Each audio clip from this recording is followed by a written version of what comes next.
नमस्कार, आवाज समाचार देख रहे हैं आप और आपके साथ मैं हूं स्मिता रुशाल। वक्त हो गया 7 बजे की तमाम अहम खबरों का, जिस पर करेंगे नजर, लेकिन उससे पहले नजर इस वक्त की हेडलाइंस पर। ई कॉमर्स में फ्लैश सेल के खिलाफ नहीं है सरकार। वाणिज्य मंत्री पीयूष गोयल बोले, ग्राहकों का फायदा तो कोई आपत्ति नहीं, लेकिन विदेशी सस्ते सामान की डंपिंग से दिक्कत। दिन भर उतार चढ़ाव के बाद मामूली तेजी पर बंद हुआ बाजार। दिग्गजों के मुकाबले बैंक शेयर ने दिखाया अपना दम। पहले दिन 8% भरा मैनकाइंड फार्मा का आईपीओ। प्राइस बैंड 1026 से 1080 के बीच। ICICI securities, SBI capital, Aditya Birla capital और सेंट्रम बैंकिंग ने दी सब्सक्राइब करने की सलाह। कर्नाटक चुनाव में बीजेपी और कांग्रेस का धुआंधार प्रचार। अमित शाह बोले, कांग्रेस सत्ता में आई तो रिवर्स गियर में जाएगा कर्नाटक। प्रियंका ने किया पलटवार, बोली 40% कमीशन वाली सरकार ने कर्नाटक की जनता को लूटा। पहलवानों का मामला पहुंचा सुप्रीम कोर्ट। सीजेआई चंद्रचूड़ ने कहा, गंभीर है ये बात। एफआईआर ना लिखने पर दिल्ली पुलिस को फटकार, नोटिस भी हुआ जारी। पूजा अर्चना के बाद खुले केदारनाथ धाम के कपाट। 20 क्विंटल फूलों से सजाया गया मंदिर। दर्शन के लिए उमड़ी भक्तों की भीड़।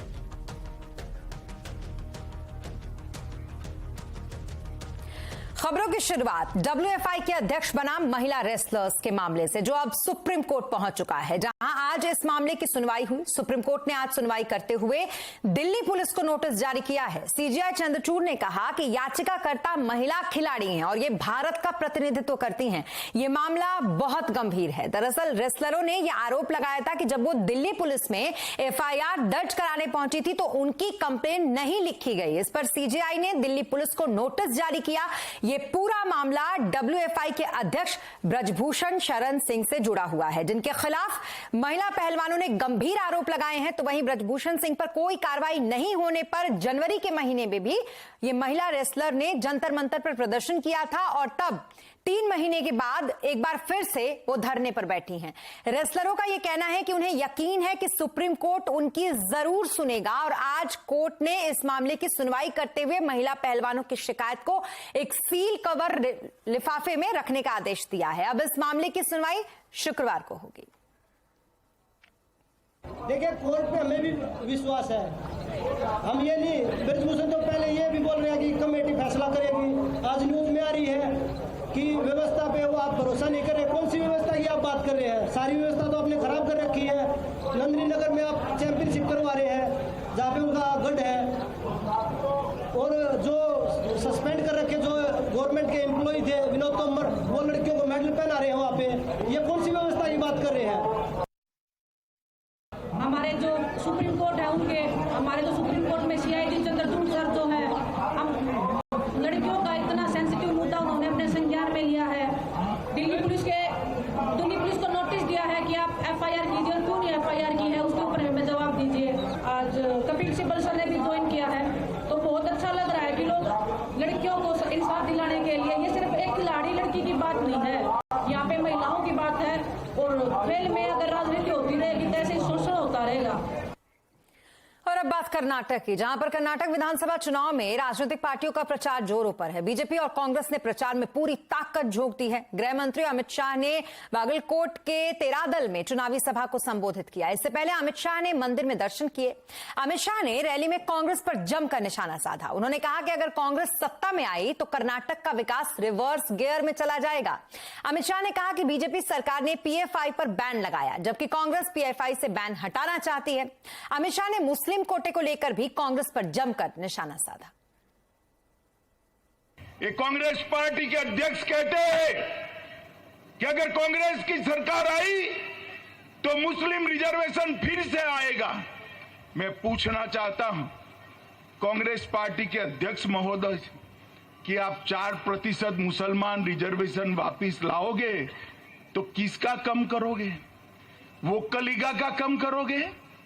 लिंगायतों का कम करोगे? दलितों का कम करोगे? या एसटी का कम करोगे? या ओबीसी का कम करोगे? हालांकि कांग्रेस भी कहीं से भी पीछे नजर नहीं आ रही। कांग्रेस ने भी बीजेपी के खिलाफ मोर्चा खोल रखा है। मैसूर की रैली में कांग्रेस महासचिव प्रियंका गांधी ने बीजेपी पर तीखा हमला बोला। उन्होंने कहा कि कर्नाटक को मौजूदा समय में किसी नेता के आशीर्वाद की जरूरत नहीं है। वोट नहीं देने पर पीएम मोदी का आशीर्वाद नहीं मिलने की धमकी देना राज्य की जनता का अपमान है। प्रियंका गांधी ने कहा कि 40% कमीशन वाली सरकार ने कर्नाटक को बेरहमी से लूटा है। सबसे ज्यादा दुख की बात तो ये कि ये जो 40% की सरकार चली उसने आपको लूटा, बेशर्मी से लूटा और बेरहमी से लूटा। भर्तियों में स्कैम हुए, पुलिस की भर्तियों में स्कैम हुए, तमाम स्कैम हुए, लेकिन कहीं किसी भी दोषी को नहीं पकड़ा गया क्योंकि ज्यादातर वो भाजपा से एसोसिएटेड दोषी थे। इस बीच कर्नाटक में मुस्लिम आरक्षण खत्म करने के बीजेपी सरकार के फैसले के खिलाफ दायर याचिका पर सुप्रीम कोर्ट में 9 मई तक सुनवाई टाल दी गई है। वहीं कर्नाटक सरकार ने भी सुप्रीम कोर्ट को आश्वासन दिया है कि 9 मई तक सरकार के नए आदेश के मुताबिक कोई नई नियुक्ति नहीं की जाएगी। आपको बता दें कि कर्नाटक सरकार ने कुछ दिन पहले ही मुसलमानों का 4% आरक्षण खत्म करके उसे लिंगायत और वोक्कालिंगा में 2-2% बांटने का ऐलान किया था। कर्नाटक की चुनावी जंग में कौन किस पर है भारी और मुस्लिम आरक्षण पर क्यों मचा है इतना घमासान, आज आवाज अड्डा में इसी पर करेंगे बड़ी चर्चा शाम 7:57 पर।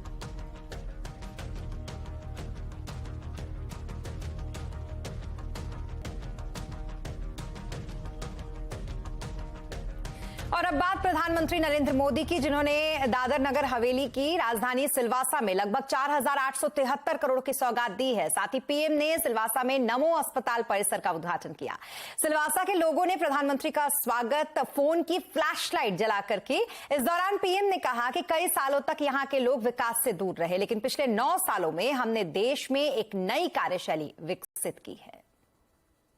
देश का ये भी दुर्भाग्य रहा है कि अनेक दशकों तक विकास को राजनीति के वोट बैंक के तराजू पर ही तोला गया। योजनाओं की, प्रोजेक्ट्स की घोषणाएं देखकर तो बहुत कुछ होती थी, लेकिन कैसे होती थी, कहां से कितना वोट मिलेगा,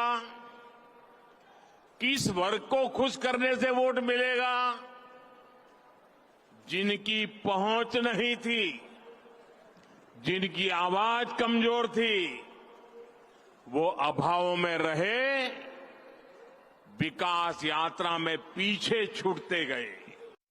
वहीं सिलवासा से पहले प्रधानमंत्री नरेंद्र मोदी ने केरल में पहली वाटर मेट्रो का उद्घाटन किया है। मेट्रो ट्रेन की तरह चलने वाली वाटर मेट्रो फुल्ली एसी है और ये कोच्चि के आसपास 10 द्वीपों को कवर करेगी।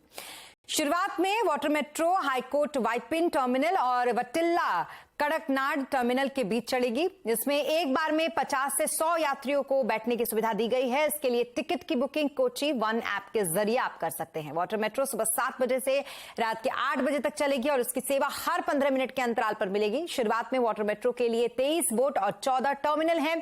प्रोजेक्ट पूरा होने पर 78 इलेक्ट्रिक बोट और 38 टर्मिनल इसके हो जाएंगे। वाटर मेट्रो का न्यूनतम किराया 20 रुपए तय किया गया है। अभी इसमें सफर करने के लिए आप 180 रुपए का साप्ताहिक पास और 600 रुपए का मासिक पास भी बनवा सकते हैं।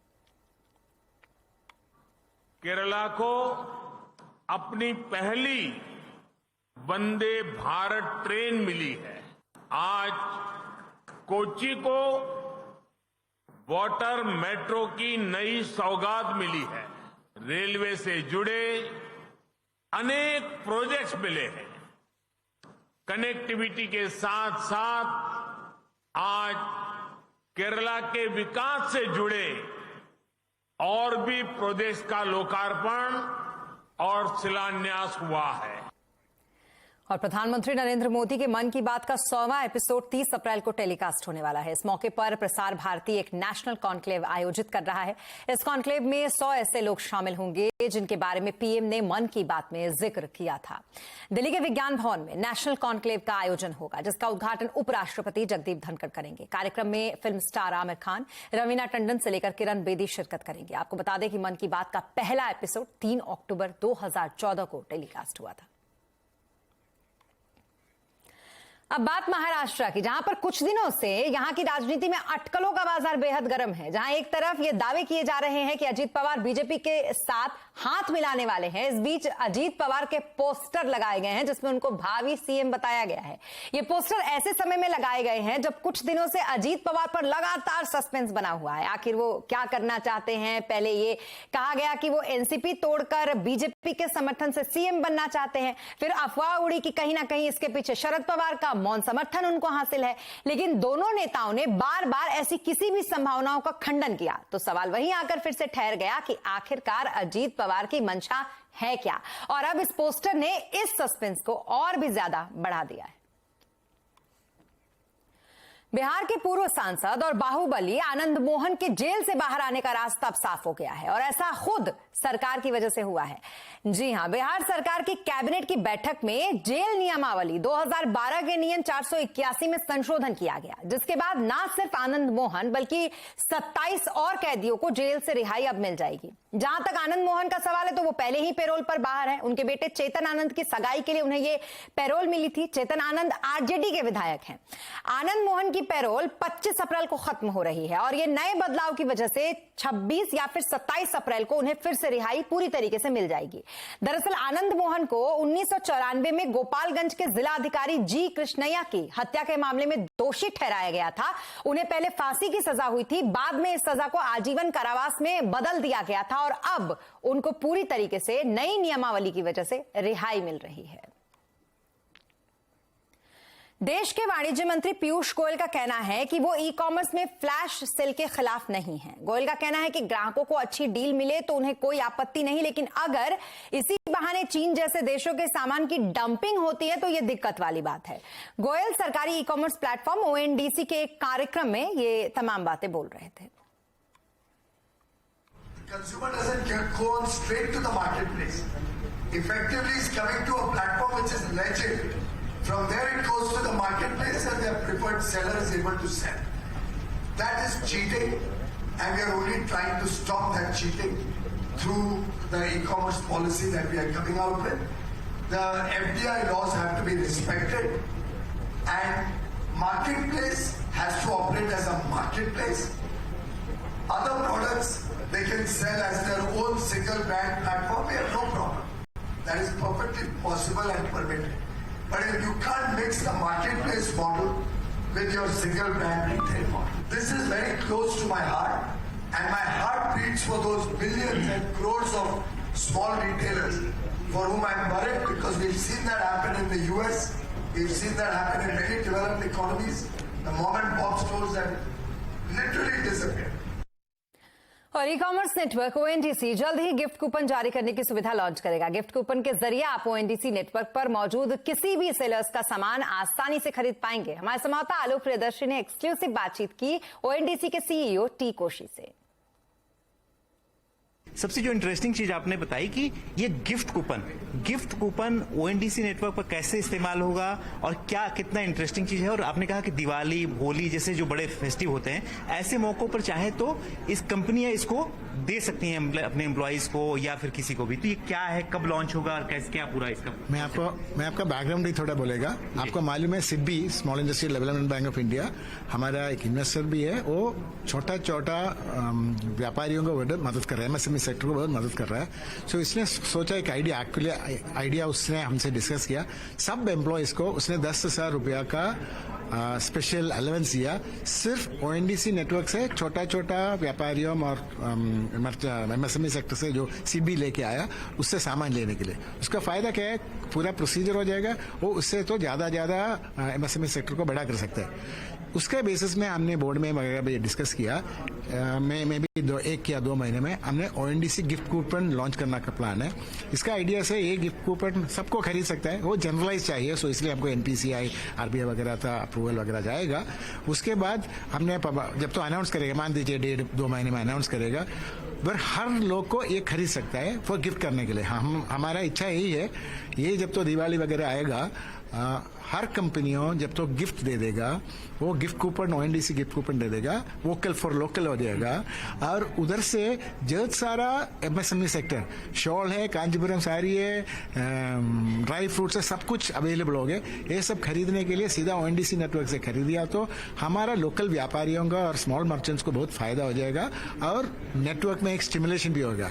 सो इस तरफ इसको बड़े सपोर्ट हो जाएगा। सर, जो ये गिफ्ट कूपन होगा एक तरह से यूनिवर्सल गिफ्ट कूपन होगा। अभी जब गिफ्ट कूपन होते हैं तो वो किसी पर्टिकुलर कंपनी या पर्टिकुलर के लिए होते हैं। अगर ये गिफ्ट कूपन होगा तो ओएनडीसी पर जितने भी सेलर्स मौजूद हैं, ये गिफ्ट कूपन का इस्तेमाल उसको खरीदने के लिए किया जा सकता है, आपका मतलब? हमारा ये प्लान है, बट मैंने जैसे आपको समझाया और उससे हम एमटीसीआई से बात कर रहा हूँ, आरबीएसए वगैरह सब नेसेसरी प्रोसेस कर रहा हूँ। बट इसका आइडिया मान लीजिए किसी ने एक गिफ्ट कूपन ले लिया, वो गिफ्ट कूपन के हिसाब से कहीं भी बाइंग एप्लीकेशन से कुछ भी माल जो अवेलेबल है, कोई सेलर एप्लीकेशन है जो नेटवर्क में अवेलेबल है, वो खरीद सकता है। इसलिए तो ये तो सबको अप्लीकेबल है। It is not just for 1 or 2 people only.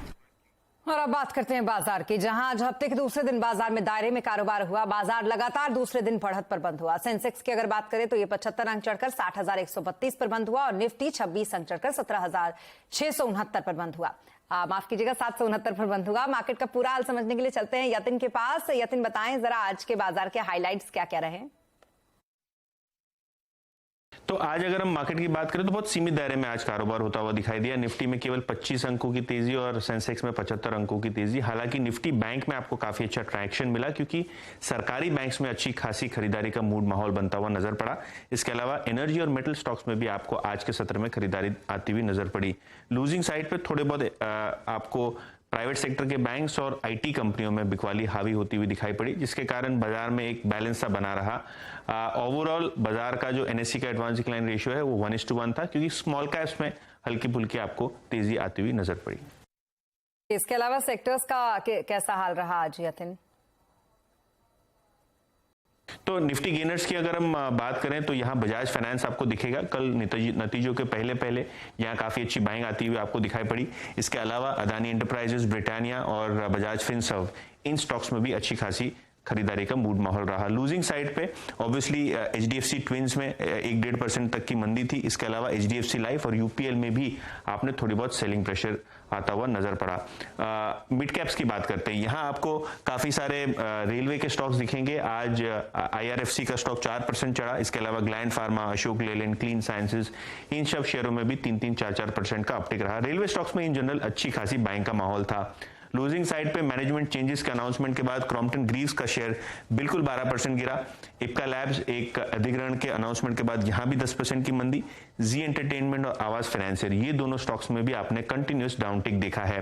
Banking shares में जैसे कि मैंने पहले कहा, पीएसयू बैंक्स में खरीदारी दिखी। तो यहां आप देखिए Canara bank, central bank of India, UCO bank, bank of Baroda, इन सभी बैंक्स में 1 से 1.5% तक की एवरेज तेजी नजर पड़ती हुई नजर आई।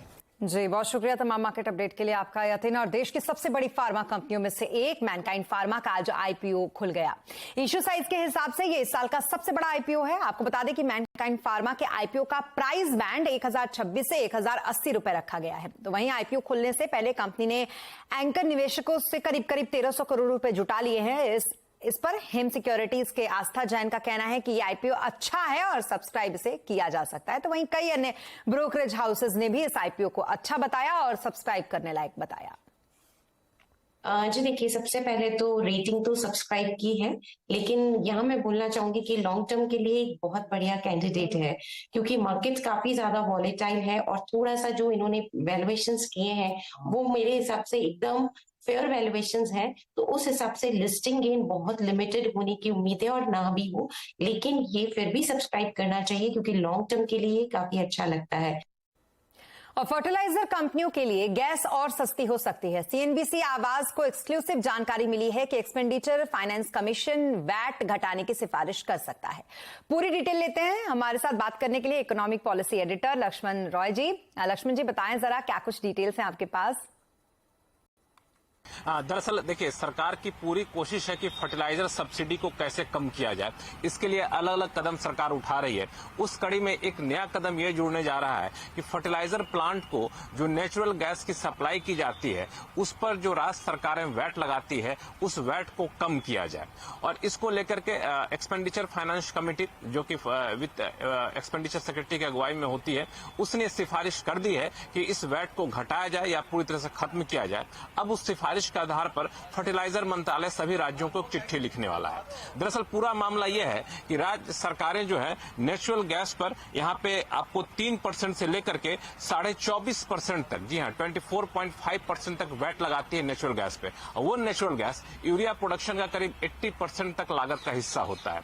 और कई राज्य सरकारें तो ऐसी भी हैं जो बाकी इंडस्ट्री के लिए कम रेट रखती हैं। अगर यूरिया के लिए नेचुरल गैस आप ले रहे हैं तो ज्यादा रेट रखती है, जिसमें पश्चिम बंगाल, उत्तर प्रदेश का नाम खासतौर से आता है।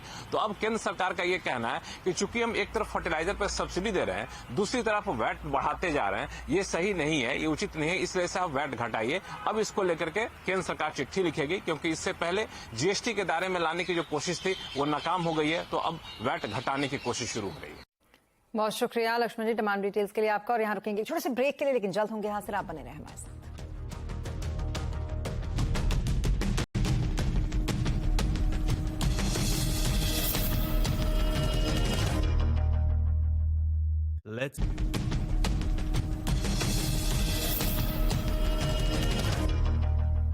और ब्रेक के बाद एक बार फिर आपका स्वागत है। करीब 5 साल के अंतराल के बाद वाइब्रेंट गुजरात ग्लोबल समिट फिर से होने जा रहा है। क्या होगी इस समिट की थीम और क्या क्या होगा खास यहाँ पर, ये बताने के लिए हमारे साथ हैं केतन जोशी। केतन, बताएं जरा क्या है वाइब्रेंट गुजरात समिट का इस बार का थीम? आखिरकार 5 साल के अंतराल के बाद फिर वाइब्रेंट गुजरात ग्लोबल समिट आयोजित होने जा रहा है। आप मेरे पीछे देख सकते हैं कि इसी महात्मा मंदिर में 11 से 13 जनवरी 2024 को ये समिट होने वाला है। जो सूत्रों ने हमें बताया है उसके मुताबिक प्रधानमंत्री नरेंद्र मोदी इसका उद्घाटन करने वाले हैं। अभी गुजरात सरकार के अधिकारी केंद्र के अलग अलग विभागों के साथ परामर्श कर रहे हैं। और इस बार जो थीम रहने वाली है वो है economic development through participation. 125 crore का बजट भी गुजरात सरकार ने इस इवेंट के ऊपर अभी आवंटित कर दिया है। यूके, यूएस, जर्मनी, जापान समेत 2 दर्जन देश कंट्री पार्टनर के रूप में इस बार जुड़ने की पूरी संभावना है। अगर हम शेड्यूल की बात करें तो प्री समिट इवेंट 1 से 9 जनवरी, वाइब्रेंट गुजरात ट्रेड शो और समिट 10 से 13 जनवरी, कंट्री और स्टेट सेमिनार 11 से 12 जनवरी और B2B, B2G मीटिंग 13 जनवरी को आयोजित होगी। मई महीने से पूरे देश के अलग अलग हिस्सों में गुजरात सरकार द्वारा रोड शो भी आयोजित किया जाएगा। बाद में गुजरात के जो वरिष्ठ मंत्री हैं वो टीम बनाकर विदेश में भी रोड शो करने वाले हैं। 2019 में 28,360 MOU साइन हुए थे और 135 देशों से 42,000 से ज्यादा डेलीगेट्स ने हिस्सा लिया था। तो इस बार जो वाइब्रेंट गुजरात समिट का स्वरूप होगा वो इससे भी बढ़कर होने वाला है और उसी हिसाब से तैयारियां भी शुरू कर दी है। केतन जोशी, गांधीनगर। और उत्तर प्रदेश माध्यमिक शिक्षा परिषद यानी कि यूपीएमएसपी ने 10वीं और 12वीं बोर्ड के रिजल्ट जारी कर दिए हैं। 10वीं बोर्ड का ओवरऑल पास परसेंटेज अगर देखें तो ये 79.78% रहा, वहीं 12वीं का ओवरऑल पास परसेंटेज 75.52% रहा। रिजल्ट जारी होते ही यूपी के मुख्यमंत्री आदित्यनाथ ने छात्रों को बधाई दी, साथ ही टॉप 10 छात्रों को सम्मानित करने की बात उन्होंने कही है। वहीं यूपीएमएसपी के अधिकारी ने रिजल्ट जारी करते हुए कहा कि 30 सालों में ऐसा पहली बार हुआ है कि पेपर लीक की कोई शिकायत नहीं मिली है। आज से केदारनाथ धाम के कपाट भक्तों के लिए खोल दिए गए। आज सुबह 6:20 पर पूजा अर्चना के साथ कपाट खोले गए। श्री केदारनाथ धाम में पहली पूजा प्रधानमंत्री मोदी के नाम से की गई, जिसके बाद उत्तराखंड के मुख्यमंत्री पुष्कर सिंह धामी ने पूजा अर्चना की। पिछले साल 27 अक्टूबर को कपाट बंद किए गए थे। हर साल 6 महीने कड़ाके की ठंड में कपाट बंद कर दिए जाते हैं। अब श्रद्धालु इत्मीनान से दर्शन कर पाएंगे। पहले ही दिन भक्तों की भारी भीड़ दर्शन के लिए उमड़ आई। अब खबर सूडान से, जहां पर लगातार हालात बिगड़ते जा रहे हैं। हिंसा के चलते 427 लोगों की यहां पर मौत हो चुकी है और 3700 से ज्यादा लोग यहां पर घायल हैं। पिछले 10 दिनों से सूडान में तख्ता पलट को लेकर सेना और पैरामिलिट्री यानी कि आरएसएफ के बीच लड़ाई चल रही है, मगर अब 72 घंटे के सीज फायर के लिए दोनों पक्ष तैयार हैं। सूडान की झड़प के बीच फंसे भारतीयों को वापस लाने के लिए केंद्र सरकार ने ऑपरेशन कावेरी शुरू कर दिया है। पीएम मोदी ने उच्च स्तरीय बैठक कर सूडान में फंसे 3000 से अधिक भारतीयों को लाने के निर्देश दिए हैं। और इसी के साथ इस बुलेटिन में फिलहाल इतना ही, लेकिन खबरों पर लगातार अपडेट के लिए आप बने रहें CNBC आवाज के साथ।